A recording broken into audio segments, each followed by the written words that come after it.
Representatives Williams, McBath, and Bordeaux, and all of the leaders here today. It's a real honor and a treat to be in Atlanta.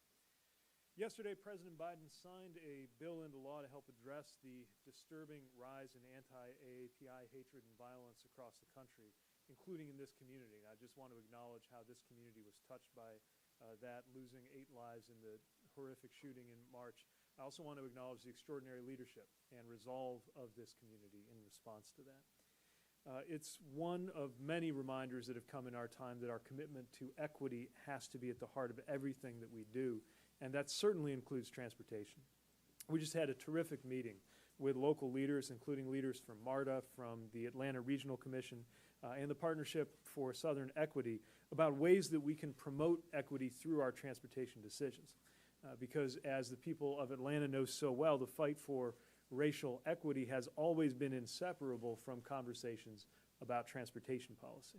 This is, after all, the birthplace of Dr. King, the home of John Lewis, and many others whose great accomplishments include the desegregation of public transit. Transportation is a civil right, and at its best, it is an engine of opportunity. But at its worst, it can be a major source of inequity. And that's why it's so important to be intentional, as Atlanta's leaders are doing right now, ensuring that all of the city's residents share in the benefits of transportation investments. And that is at the heart of the philosophy behind the President's American Jobs Plan as well. The idea of the Jobs Plan is to create a generational investment that will make America more competitive, more equitable, and more ready for the changes that the future will throw at our country, with an ambitious vision to create millions of jobs, the majority of which are available to Americans whether you have a college degree or not. It includes fixing 20,000 miles of roads, 10,000 bridges, modernizing airports, seaports, land ports of entry, and looking at resilience so that what we are actually going to last for the next 50 or 100 years, and not simply repeat what we've been doing for the last 50 or 100. It will trigger an electric vehicle revolution and make sure that electric vehicle revolution is made in America.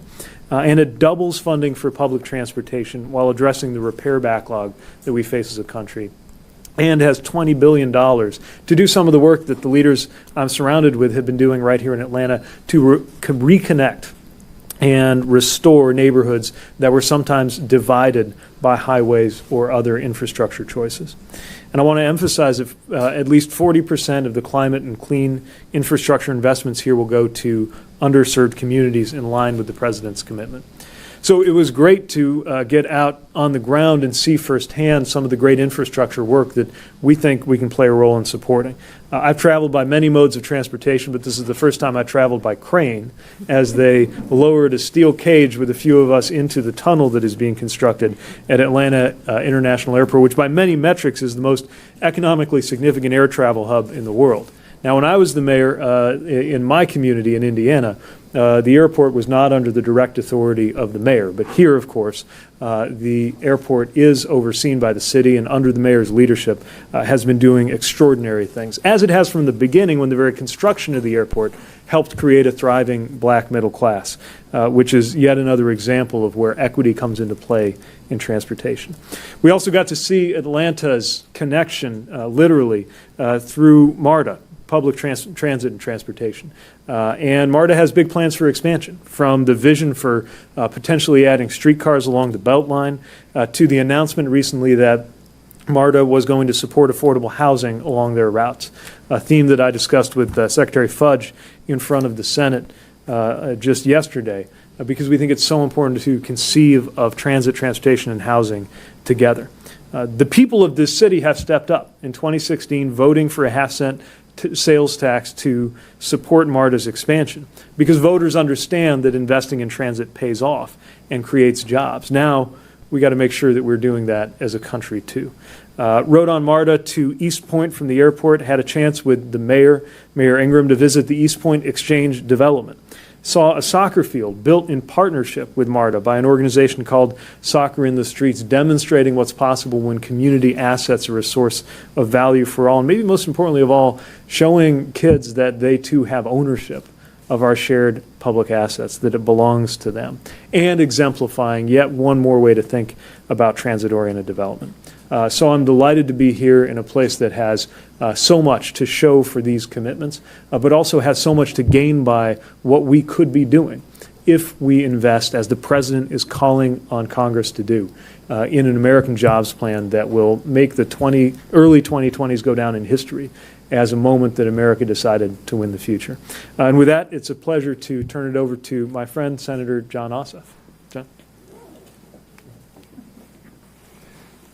Good afternoon, everybody.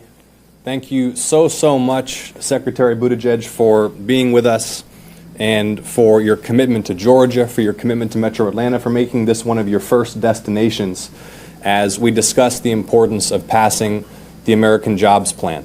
And as the Secretary said, this is a generational opportunity to invest in American infrastructure, to invest in transit and affordable housing, to invest in connections that will allow not just Metro Atlanta, not just the state of Georgia, but the entire Southeast region and the entire country to reach the next level. I've spent now 2 days with Secretary Buttigieg because yesterday the Secretary was testifying in the Senate Banking Committee, and yesterday and today the Secretary has made clear his commitment to the vital infrastructure projects that we must invest in and accelerate immediately, from MARTA's expansion to the completion of the Beltline and the addition of light rail to the Beltline, to the completion of the deepening of the Port of Savannah, and inter-city rail opportunities to connect Atlanta with other cities in Georgia and cities across the Southeast. So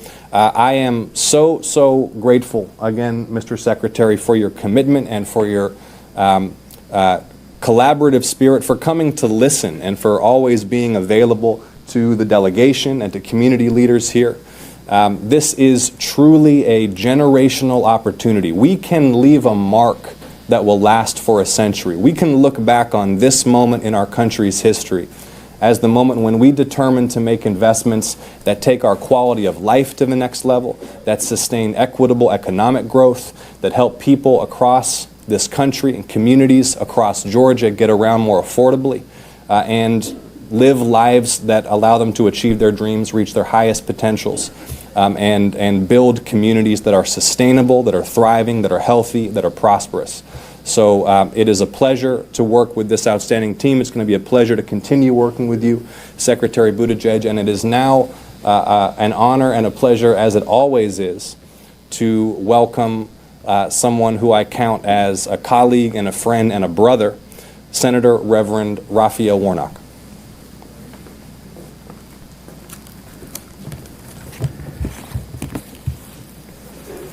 Thank you so much, Senator Ossoff. It's always good to be introduced, or to introduce Senator Ossoff. I call him my brother from another mother.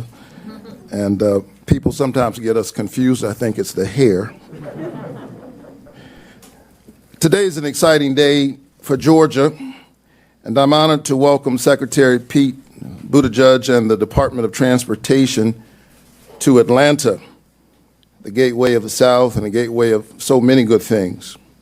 As Congress gears up to pass landmark investments in rebuilding our aging infrastructure, we're glad to have the Secretary in our state to see firsthand why this effort is so important for Georgia jobs and for the American future.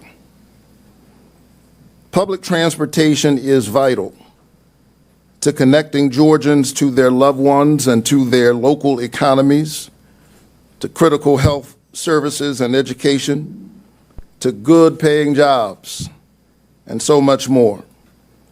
And all Georgians, regardless of zip code or income, should have access to this kind of mobility, especially as our communities and local economies work to recover from a once-in-a-century global pandemic.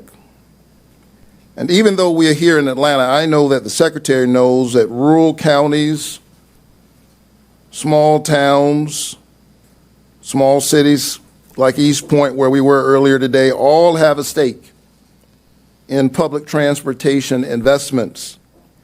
We can and we must invest more in public transportation in rural and low-income communities especially. lack of economic upward mobility is inextricably connected to a lack of transportation. If you can't move, it's difficult to move. If you can't move around, it's difficult to move up. Social mobility, physical mobility are inextricably connected. And so we need public transportation from MARTA to Taylor County Transit to the Coastal Regional Commission. All of this improves mobility, equity, quality of life in both rural and urban areas alike. We are in Atlanta, the hometown of Martin Luther King Jr.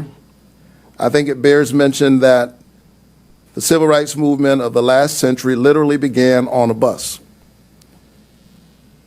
And this next move towards equity and inclusion and what Dr. King called beloved community is connected again to buses and trains and trailways, paths that allow us to connect communities that have literally been divided in the last century by infrastructure. Here we have an opportunity to bring people together. And so that's why I'm so thankful that we are gathered here today to put a spotlight on what public transportation means for our economy, for the hardworking families of Georgia, and I think for the soul of America.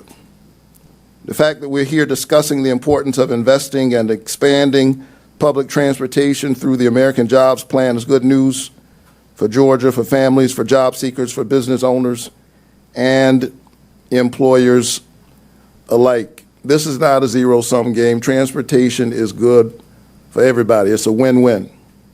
And so this crucial investment will spur and support job creation across the state by investing in revitalizing the state's transportation infrastructure. This includes transit, this includes rail, ports, including the great port of Savannah, my hometown. Housing is definitely infrastructure, broadband, both access and affordability in urban centers and in rural communities. And so now as we are making our way out of this pandemic and looking to the future, I think it's time for us to dream again. People who have no vision engage in division. So we've been pushing hard against another kind of pandemic in our country as folks have sown the seeds of division.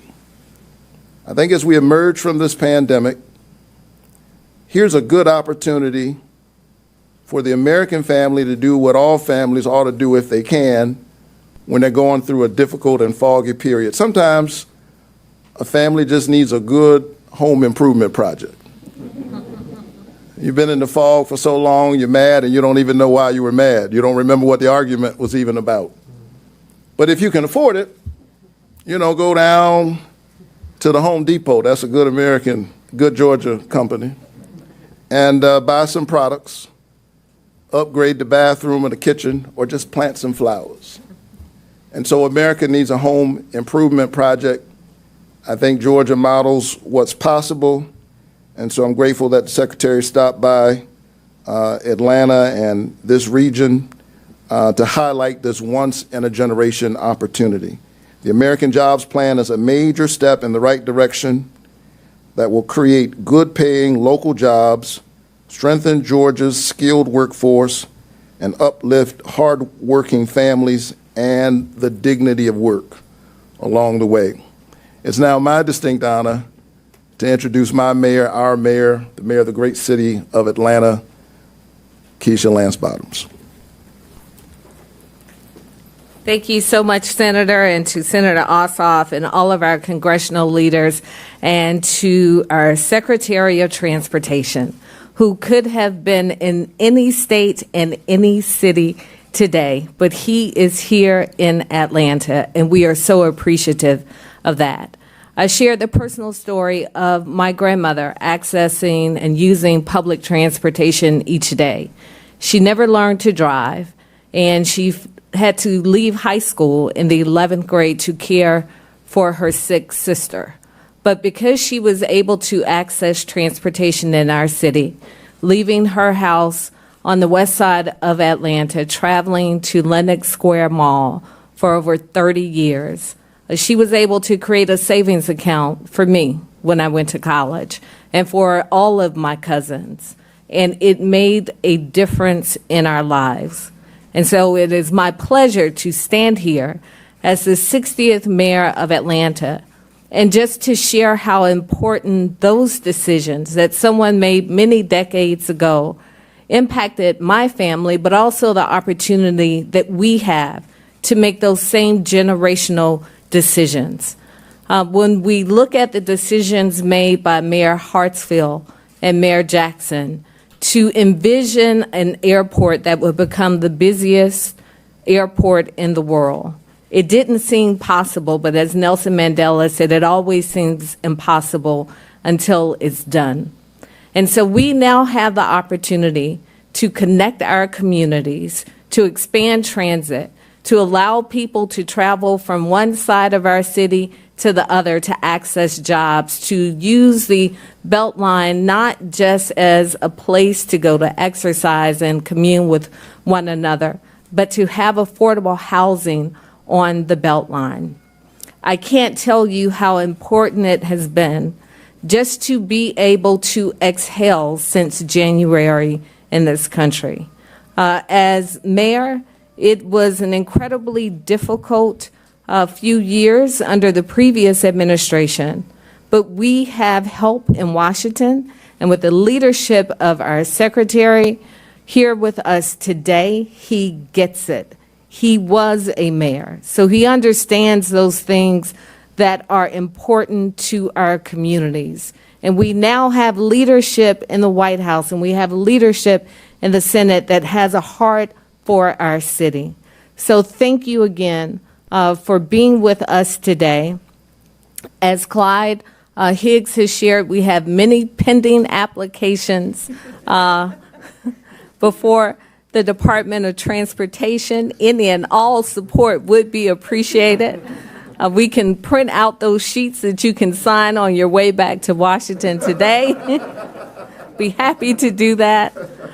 But it matters to us. Equity is more than just a buzzword in our city. What you see today and what you saw represented in the room was equity in action, and that's why it makes me so very proud to be the mayor of a city that continues to change the trajectory of our communities and also serve as an example for cities across the country. Thank you.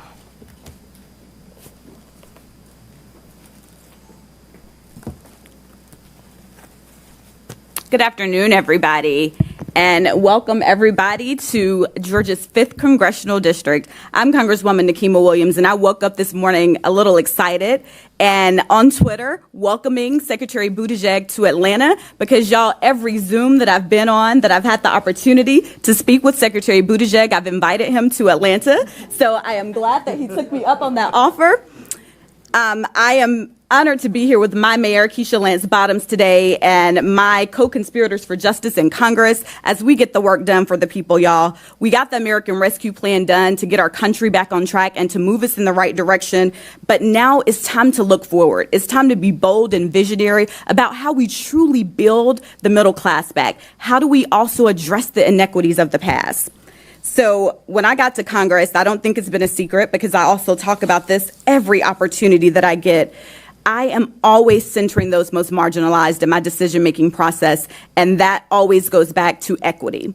I was happy when President Biden introduced the American Jobs Plan, and he talked about how are we going to address the things that were intentionally done by the federal government that impacted some of our communities. Not far from here in the Summerhill community, and just a few blocks from here in the Sweet Auburn community, you have the history of a legacy of the 1956 Federal Highway Act that divided some of Atlanta's Black communities. And so now that I know that I have a partner at the DOT with Secretary Buttigieg, and I have a partner in the White House with President Biden to literally address the problems that were done by the federal government in the past, we have an opportunity to truly be bold and visionary. So I've authored legislation, the Strengthening Neighborhoods and Communities Act that will give us opportunities to put money back into communities, to deconstruct some of the urban renewal projects that divided communities, and make sure that we are truly being bold and visionary about the work that we're doing. We have the leadership to do it. We have the will to do it now. And now we're going to go back to Washington, y'all, and we're going to get the American Jobs Plan done, because our job is to work for the people. And now we're going to bring up my sister in Congress, Congresswoman Lucy McBath. Well, good afternoon, everyone. And so once again, as it's been reiterated so many times before, we're so very grateful to Secretary Buttigieg for taking time out of his extraordinarily busy schedule to come and to expand upon the vision of the Biden administration, and also to bring to us his vision of what it looks like here for us in Georgia and the Atlanta metropolitan area. The transportation infrastructure that traverses this country has long carried Americans on their journeys to see their loved ones or to explore their new opportunities and to chase their very own American dreams. Roads crisscross all of this nation, particularly here in the Atlanta metropolitan area, carrying people to places that they've never been, driving the American economy to new heights. Highways were built in the aftermath of war, designed as a new system of national defense, one that would better allow America to protect itself should it ever need to do so. And as we moved into the modern era, this national transportation network has allowed our economy to grow and to thrive. I was just mentioning, I moved to Georgia. I'm a Chicago native, but I'm a Georgian now. I'm a peach. I moved here in 1990, and I was just saying the other day, I look at the skyline now, and I am absolutely amazed because it looked nothing like that when I moved here. So we are growing and we are thriving, and every one of us is so grateful to be a part of this just full blossoming growth here in the Atlanta metropolitan area. Businesses, big and small, have access to the materials that they need to innovate. They have access to the customers who are looking to buy their products, and they have access to the hardworking employees who are the heartbeat of the Atlanta economy. And that's what we've seen right here in our own community. Businesses have continued to advance even under COVID and expand with access to talented employees and a transportation hub that connects the goods and services that provide the rest of the country. And that's why the work that we're doing here today is so vitally important. We can work together to fix our crumbling roads and bridges. We can reduce the time that we all wait in traffic, making it faster and easier for us to get to work. And we can ensure that all of our families are traveling on highways that are safe and secure. Together, we are invigorating the arteries of America. And yes, the Atlanta metropolitan area is the New South. This is a vital artery of America, connecting every corner of our country and charting a course toward an effective and efficient future. That's why I'm so proud to be standing here with Secretary Buttigieg and all of my colleagues and all of the wonderful leaders here that are doing this very vital work. Senators Ossoff and Warnock and my colleagues in the House. I couldn't be more grateful to be with each of you today. And I'm excited at the prospect of the good-paying jobs that these transformational projects are going to bring to the Atlanta metropolitan area and, might I say, the suburbs. And growth and opportunity that they will bring to the business community, and the safety and security that it will bring to all of our American families. Just days ago, I worked with Congresswoman Bordeaux as we introduced a bill that funds flexible transit options, helping link the suburbs and restaurants and small businesses and activities across Atlanta and all the major metropolitan population centers. And, I'm going to continue to work with stakeholders in the House of Transportation and Infrastructure Committee, even though I don't sit on that committee, to fund those projects and uplift all of our families across the South. Thank you again, Senator Warnock and Senator Ossoff, and also thank you once again, Secretary Buttigieg, for being here with us. At its very core, these projects are about connectivity, connecting the people and places that we live in and those who we love, connecting companies and consumers, and connecting Americans to America. And I'm so proud to be doing that work with each and every one of you today. And now, this time, I'm really honored to be able to introduce to you my great friend and colleague from Georgia's 7th Congressional District, Carolyn Bordeaux.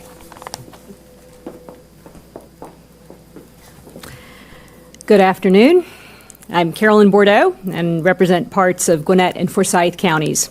It's a pleasure to be here with my Georgia colleagues, Senator Ossoff, Senator Warnock, Congresswoman McBath, Congresswoman Williams, and Mayor Bottoms. And Mr. Secretary, it's good to see you again and have you here in Georgia. I know you've been on the road a lot these past few weeks. I know you'll be on the road a lot more, visiting communities around the country and discussing their infrastructure needs, and it's a real honor to have you here. We have talked a lot about equity in the urban area, and there are some really visionary projects here in the city of Atlanta. But I want to pull everyone's attention outside of the city for a minute to the suburbs and talk about some of the issues that are important to us there. When I first started running for office, I sat down with some doctors and wanted to get their stories. They were in Gwinnett. And I thought I'd be talking about health care. But actually, one of the first issues they raised with me was that their patients weren't able to get to their offices. And as I continued to talk and visit with people in the community, what I really started to realize was how very, very important the congestion was, what a barrier it was to economic growth, and it had also a huge social justice component. And of course, as we confront climate change, it has a huge environmental component. As I talk to people today, one of my major applause lines is when I say, we have a soul-sucking commute in the 7th District, and dear Lord, we need transit. So we are working on this. I sit on transportation and infrastructure, and am working on an initiative that we are calling Future Fit the Suburbs. And this is a piece of our vision to address the growing needs in the suburbs, to make smart investments now, to prepare for the next century, from preparing for the impact of climate change to building the transit systems of tomorrow. So this agenda focuses on the needs of our suburbs. And just this week, I was honored to introduce 2 bills that embody the Future Fit idea. On Tuesday, Congresswoman McBath and I introduced bipartisan legislation to expand funding for local rapid bus transit systems and regional express lane transit systems. And it shouldn't take 2 hours to get from my house to Hartsfield-Jackson Airport. We need express lanes and express buses to get us there, and this is part of an effort to do that. Yesterday, Congresswoman Williams, Congresswoman McBath, Bishop, Scott, and I introduced the National and Regional Greenway Act to provide funding for the construction and expansion of greenways across the country. And these would be corridors of land that would connect disparate communities with a beautiful recreational space and environmentally friendly travel routes. These would be bike paths and pedestrian paths that could be used not only to get around our community in an environmentally healthy way, but also helps enhance economic development by providing an important amenity to our communities. This program would support projects like the visionary Chattahoochee River Greenway, a proposed multi-use path that would run along the Chattahoochee River right here in Georgia. Working together, we can make smart investments now that enhance our quality of life, or we can spend more time and money and effort retrofitting our communities many years down the road. We can upcycle our abandoned malls. We can create a national infrastructure bank. We can implement innovative projects like the Ray, which takes wasted space by the side of the highway, uses it for solar panels, and then takes the energy generated to power electric charging stations at rest stops. By investing now, we can help slow the effect of climate change, create jobs, address equity and social justice issues, and position America for success in the years to come. Thank you again for being here, Mr. Secretary, and I look forward to continuing to work with you on our Future Fit, the suburbs. All right. And now I'm turning it back over to the Secretary. Oh, no, I'm sorry. Gotcha. So first, I'd like to thank the congressional delegation, our 2 senators, and our 3 congresswomen who are here for all of their support. Your hard work and your words have been so inspirational to me and our agency today, because I truly see that we have a delegation that absolutely understands and absolutely supports the needed equitable investment to build public transportation for this quickly growing region and city that we live in. So thank you all. Your words have been inspiring. But there's one phrase that I've heard a few times today, and that's from Secretary Buttigieg. And that was specifically, and I'm going to ask you to say it one more time before I leave so I can hear it from you, is that the American Jobs Plan looks to double the investment in public transportation. And what I know is that the money that the city of Atlanta, Clayton County, and others have put together through referendums to fund public transportation have got to be matched against federal investment to expand our system. 41 years ago, we began building this incredible system of MARTA. We had strong partners with the FTA, UMTA, back in the day, and we built this system. We built a system that now some of the most dense parts of our region exist around our train stations. If we think about Midtown, just north of here, we've got incredible density. We've got an incredible area around jobs. And we've got opportunities in our future to invest in corridors like the Beltline, to put light rail on the Beltline, like Hamilton Road, like these important projects, up 85, up 400, to invest in bus rapid transit. And we see a vision for continued investment. And my Congresswoman Williams mentioned the community of Summer Hill. And Secretary Buttigieg, you've already put a down payment through the FTA for a bus rapid transit that we're actively designing. And we're going to open that corridor. And that's the down payment on the investment that we know has to be done equitably, but we also know this region deserves. So thank you, Secretary Buttigieg, for taking your time coming to ride MARTA and better understand what we aspire to deliver to the important citizens of our region. So thank you.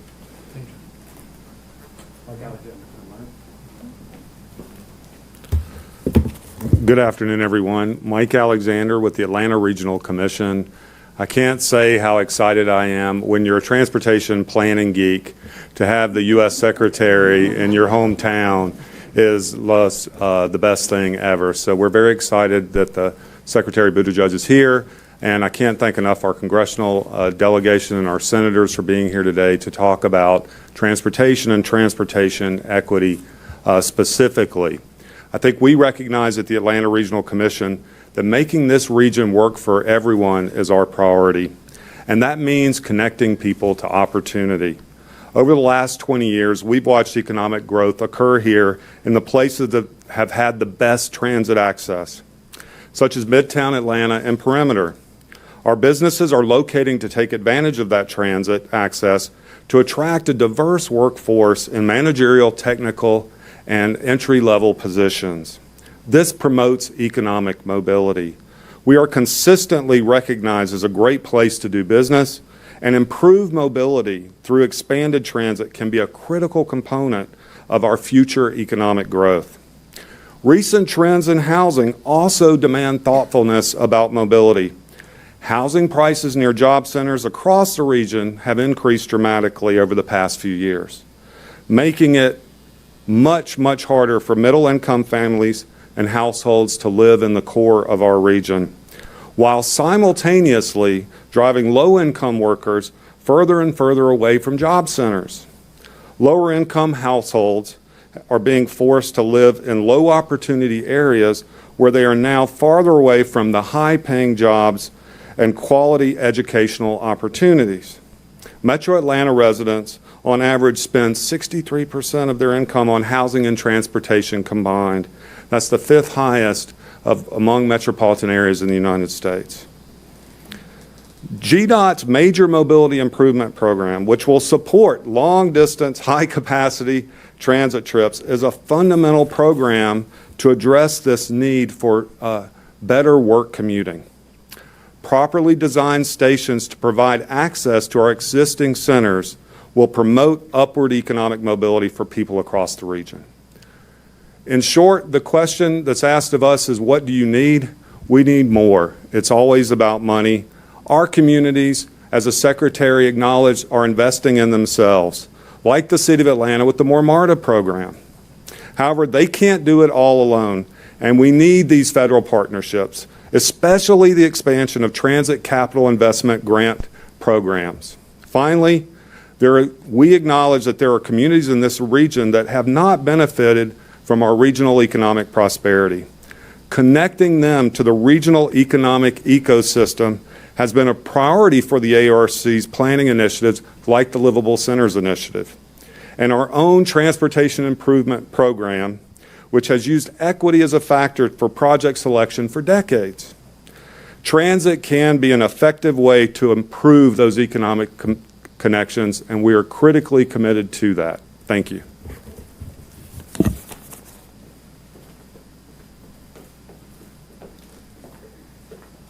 So good afternoon. My name is Clyde Higgs. I'm the CEO for Atlanta Beltline, Inc., and want to thank Secretary Pete for his visit, the mayor, the entire congressional delegation, Senator Warnock and Ossoff, thank you for your continued support of the Atlanta Beltline. And so what you heard today was a lot of conversation about public infrastructure, about transportation, about jobs, about affordable housing. But at the end of the day, what we are really talking about is people.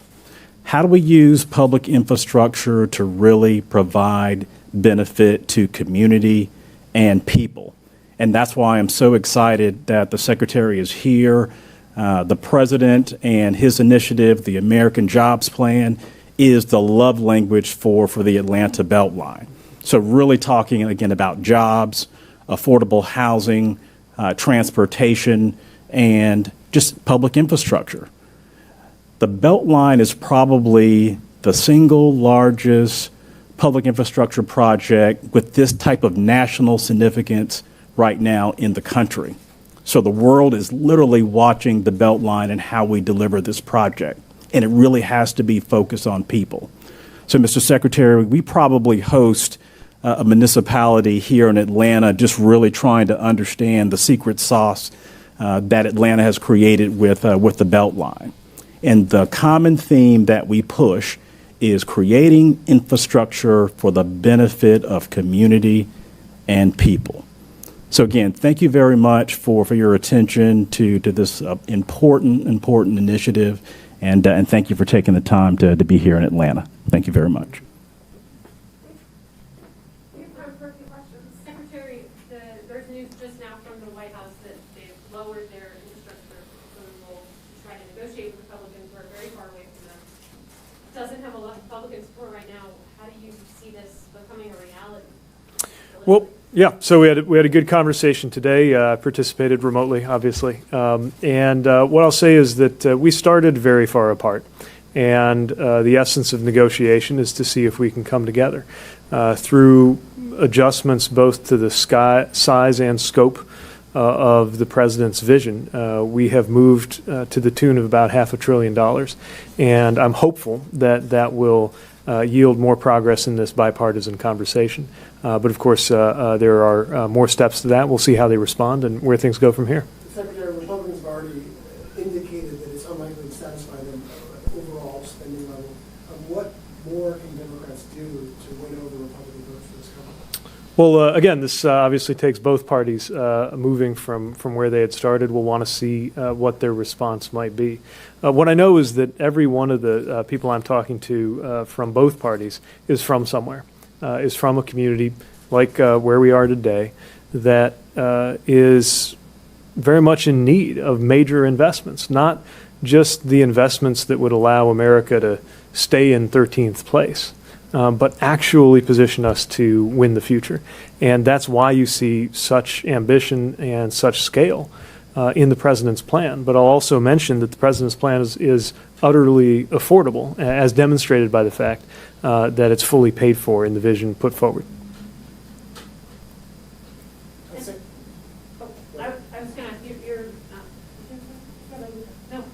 Go ahead. I was just going to ask, you talk about this as a history-changing investment.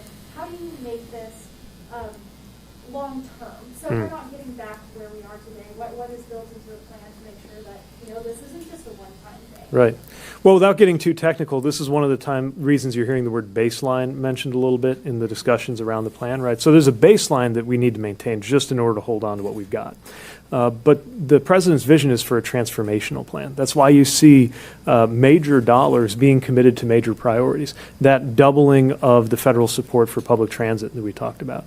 The resources that will be needed to make sure every single American has affordable, high-quality broadband internet access, which may not be considered traditional infrastructure, but neither were trains until we built them. And in the future, it'll be as traditional as it gets because we know how important it is. This is you look at the electric vehicle investments, and that relates, of course, to a supply chain that runs through right here in Georgia. And getting that right will shape how the rest of our lifetimes unfold. So that's one of the reasons why you see both the policies and the numbers rising to meet the moment. Not just doing what we've always done, but making sure America can win the future. I was going to ask, you're traveling all over the country. Everybody has infrastructure needs, transit needs. What sticks out to you about Atlanta and Georgia? Well, Georgia is very multimodal. You have such remarkable work going on with MARTA and transit, one of the most significant airports in the world. And again, this morning I had a chance physically to see the tunnel that's being used to expand the efficiency of the train that carries passengers beneath that airport terminal. Over in Savannah, one of the largest ports of its kind in the hemisphere. So every kind of transportation infrastructure we talk about, just about, is reflected either in the Atlanta metro area or somewhere in Georgia. And I think it's a great place to showcase the job-creating potential and the life-shaping potential of good transportation investments. As Clyde pointed out, this is really about human beings. Making sure that transportation infrastructure revolves around people rather than the other way around. From a multi-use pathway like the Beltline that might take somebody even on foot across a certain part of the community to a resource like Hartsfield-Jackson that could send somebody halfway around the world. All of that is very visible in this community. Secretary, since we're here at the Beltline's headquarters, you've got a chance to learn about the project. What is your vision of how to use the American Jobs Plan to leverage that to improve the Beltline? Well, the Beltline and the approach that local leaders have taken to it demonstrate something we've been talking about in the President's Jobs Plan, which is that housing and transportation infrastructure are two sides of the same coin. It's why the concern and the proactive work that we discussed when it comes to housing affordability and how that relates to the Beltline. The fact that this is not just about the path itself, but the development that can be unlocked by that path all fits together in a bigger vision. And so it really is not just about the specific mode of how a person moves around, but how it's part of the life of a community that is so inspiring here. And I think it is a reason why a lot of different communities are so interested in the work that Beltline represents. One more? All right, we've silenced the press corps. That's never happened before. All right. I'll give you another one. Yeah. Do you have a position on how this should be paid for? The plan? Thanks a lot. It's been great being with you. No, we do. Look, again, I want to point out that the president put forward a way to pay for this entire thing without asking for a penny from anybody making less than $400,000 a year, just by reforming the corporate tax rate and corporate tax practices that encourage corporations to park their profits and sometimes even their jobs overseas. That's not the only way to do it. And the only red line that I've seen painted on our side is that commitment not to raise taxes on those making less than $400,000 a year. And so we welcome more specific ideas from our counterparts across the aisle and from anybody else if they think they can improve on the president's vision. But we think the president's vision of asking corporations to pay their fair share is a pretty good way to get this done. Thanks again. Thank you so much. I'm so excited.